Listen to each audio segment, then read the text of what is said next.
সম্মানিত দেশবাসী ও মুক্তিকামী ছাত্র জনতা, শহীদের রক্তের বিনিময়ে ছাত্র নাগরিকের অভ্যুত্থানের মাধ্যমে আমরা যেই ফ্যাসিস্ট হাসিনার পতন ঘটিয়েছি এবং একটি নতুন বাংলাদেশের আকাঙ্ক্ষা করছি, তাকে নস্যাৎ করতে বিভিন্ন শক্তি ইতিমধ্যে তৎপর হয়েছে এবং নানা ধরনের ষড়যন্ত্র এবং পরিকল্পনা করা হচ্ছে।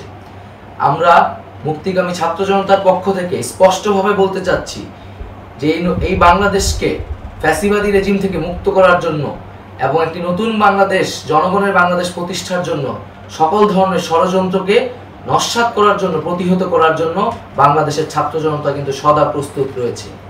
আমরা দেখতে পাচ্ছি নানান জায়গায় লুটপাট, সহিংসতা এবং সাম্প্রদায়িক হামলার মতো ন্যাক্কারজনক ঘটনা ঘটছে।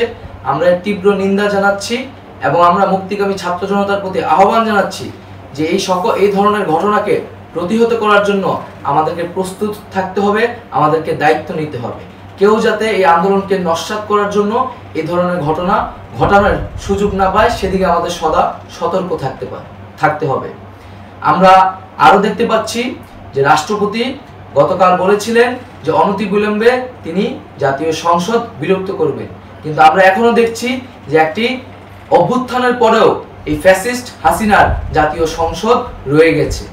তাই আমরা ঘোষণা করছি যে আজ দুপুর ৩টার মধ্যে এই ফ্যাসিস্ট হাসিনার যে জাতীয় সংসদ, সেই সংসদের বিলুপ্তি ঘোষণা করতে হবে।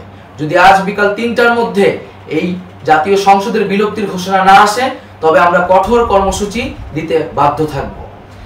এছাড়া বন্ধুগণ, সবার জন্য আমরা জানাচ্ছি যে আমাদের যে অন্তর্বর্তীকালীন সরকারের কথা আমরা বলেছি, সেই সরকারের প্রধান উপদেষ্টার নাম আমরা ইতিমধ্যে ঘোষণা করেছি এবং এই সরকারের অন্যান্য উপদেষ্টা সহ সামগ্রিক রূপরেখা আমাদের প্রস্তুত রয়েছে।